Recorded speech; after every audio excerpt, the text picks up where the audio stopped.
Beaucoup de personnes aimant Naruto ainsi que Boruto se posent la question pourquoi l'anime a fait le choix de la couleur rouge concernant Naruto en mode Baryon. Il faut revenir dans l'histoire de Naruto depuis sa naissance en passant par Naruto Shippuden pour répondre à cette question. Pourquoi le rouge a été utilisé pour représenter Naruto en mode Baryon? La vie de Naruto Uzumaki fut compliquée notamment depuis sa naissance en héritant de Kurama, soit le démon à 9 queues qui avait ravagé tout le village de Konoha en ôtant la vie au 4e Hokage, mais aussi le père de Naruto, Minato. Dans ce drame du village de Konoha, Naruto perdit également à la naissance sa mère Kushina, également tuée par le démon à 9 queues Kyuubi. Par la suite, Naruto sera rejeté par tous les villageois de Konoha par rapport à la menace qu'il abrite en lui, malgré lui et sans le savoir. Tout au long de sa vie, Naruto ne sera pas épargné par les coups et les blessures, que ce soit du côté physique ou psychologique. Il devra accepter le rejet du village de Konoha par rapport au démon à queue qu'il abrite en lui. Cependant, Naruto pourra compter sur des amis comme Shikamaru, son professeur Iruka Sensei,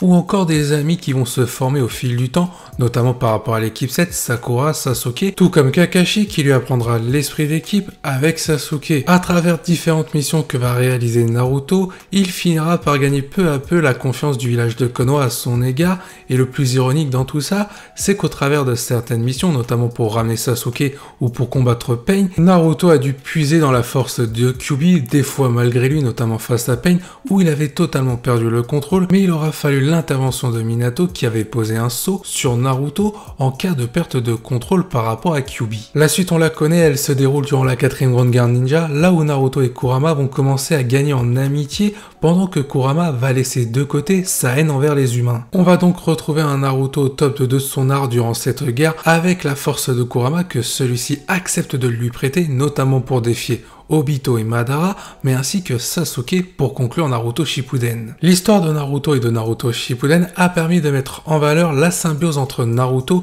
et Kyuubi, soit Kurama, car tout simplement au début de l'histoire de Naruto, Naruto perdait le contrôle malgré lui par rapport à Kyuubi, qui était capable de faire des ravages notamment pour le village de Konoha ou pour les alliés de Naruto se trouvant aux côtés de lui. Cette tendance finira par s'inverser au moment où Naruto aura la possibilité d'accéder à la force de Kyuubi, soit de Kurama, qui accepte de lui prêter pour affronter différents adversaires afin de ne pas mourir. Pendant que l'amitié entre Naruto et Kurama ne cesse d'évoluer et de croître, on a le village de Konoha qui accepte de plus en plus Naruto, mais aussi Kyuubi. Par ailleurs, la symbiose entre Naruto et Kurama va se traduire dans le film The Last, là où Naruto peut affronter Toneri, tout en laissant de côté Kurama qui est sorti de son corps, tout en préservant tout de même une partie du chakra du démon à 9 queues afin de survivre. On montre clairement que Naruto est capable de se battre sans Kurama tout en puisant dans sa force, même si celui-ci n'est pas dans son corps. Dans l'œuvre de Boruto, Naruto accède au mode Baryon grâce à Kurama car leur symbiose est totale, et il faut savoir qu'au Japon, le rouge symbolise le lien du sang. Et en ce qui concerne l'univers de Naruto, Naruto et Kurama sont unis par les liens du sang,